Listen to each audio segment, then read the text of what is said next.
আর কয়েক ঘন্টা বাকি আছে নির্বাচনের বাকি। তো আপনি আগামীতে যে সরকার গঠন করবে, সরকার থেকে আপনি কি ধরনের প্রত্যাশা আপনার আপনার মনে অনুভূতিটা যদি বলেন। আগামীতে যেই সরকার আসবে ওই সরকার চাঁদাবাজি মুক্ত, এই ন্যায় বিচারক, যে প্রত্যেকটা নাগরিক যেন তার অধিকারটা ঠিক মতন পায়, আচ্ছা আচ্ছা কোনো কিছুতে যেন চাঁদা দেওয়া না লাগে। বর্তমানে এই পর্যন্ত বাংলাদেশ সব জায়গায় চাঁদা ছাড়া কোনো কথা নেই। আচ্ছা মানুষ শান্তি চায়। আমরা এটা প্রত্যাশা যে আগামীতে যে সরকার গঠন হবে, আমরা সরকার থেকে চাই যে দেশটা মানে সুন্দর মতো পরিচালনা করুক এবং জনসাধারণের ভালো থাকুক, সেটাই তো।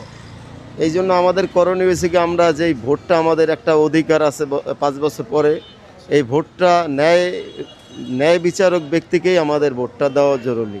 আর যদি আমরা এই ভোট যদি আমরা এদিক সেদিক করে দেই, অল্প কিছু বিনিময়ের লেগে যদি আমরা ভোটটা বেয়ার লাইনে যদি দেই, তাহলে আমাদের পস্তাইতে হবে বছরের পর বছর। 5 বছরের জায়গায় 20 বছরও যাইতে পারে। যখন যার এই বাংলাদেশে এমন ক্ষমতা আইলে সব কিছু সিস্টেম ঘুরে এলায়।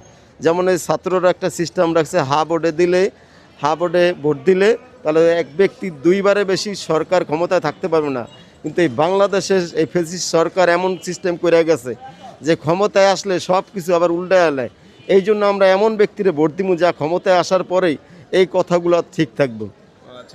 আমিও আপনার সাথে একমত যে আমরা আমরা চাই না যে আগামী তো হ্যাঁ ভোটের মাধ্যমে দেশটা পরিবর্তন হোক এবং দেশের যে আগের যে আইনগুলো আছে আসলে জনসাধারণ পক্ষে না। যে হা ভোটের মাধ্যমে আমরা চাই যে জনসাধারণের মানে ওই আইনটা যে উপকৃত হয়, যে জনসাধারণ পক্ষে আসুক, সেটা তো আপনার সাথে আমি এগ্রি। সেটা আপনার কি মতামত? অবশ্যই এটা 100%। তো আমাদেরও কর্তব্য হা ভোটে দেওয়া, তাহলে আমাদের অধিকারও থাকবে। আর সঠিক ভালো ব্যক্তিকে আমাদের ভোটটা দেওয়া। তো বাংলাদেশে কোনো একটা চাকরি নিতে গেলেই তাহলে ওই চাকরি দিয়ে সে আর তার শিক্ষার যতই যোগ্যতা থাকুক না কেন, তারপরও তার ঘুষ দেওয়া লাগে।